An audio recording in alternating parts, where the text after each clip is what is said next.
Արա Գեղեցիկ և Շամիրամ Արա Գեղեցիկի և Շամիրամի սիրո պատմությունը հայկական դիցաբանության և ավանդապատումների մեջ հայտնի է որպես մեծ սիրո և ողբերգության պատմություն։ Շամիրամը Ասորեստանի հզոր և գեղեցիկ թագուհին լսում է Արա Գեղեցիկի մասին, ով Ուրարտուի արքան էր։ Ասում էին, որ Արան այնքան գեղեցիկ էր, որ նույնիսկ աստվածների էր հիշեցնում։ Շամիրամը խենթանում է նրան տեսնելու և նրա կինը դառնալու համար։ Շամիրամն առաջարկում է Արա Գեղեցիկին դառնալ իր ամուսինը և միասին կառավարել աշխարհը, սակայն Արան հրաժարվում է։ Նա հավատարիմ էր իր ժողովրդին, երկրին, ընտանիքին և իր կնոջը։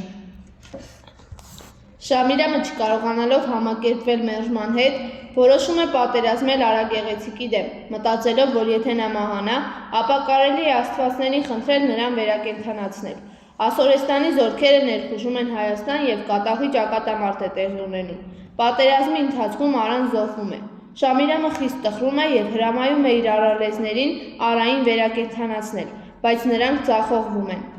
Շամիրամը ստիպված իր սիրեկաններից մեկին ներկայացնում է որպես Արա, որպեսզի հանդարտեցնի զորքերը։ Այս պատմությունը ցույց է տալիս սիրո, հավատարիմ մնալու և պարտադրանքի ուժի մասին։ Արա Գեղեցիկի կերպարը խորհրդանշում է ազատությունը, ազնվությունը և հայրենասիրությունը, մինչդեռ Շամիրամը մարմնավորում է իշխանության ուժը, կիրքը և վիշտը։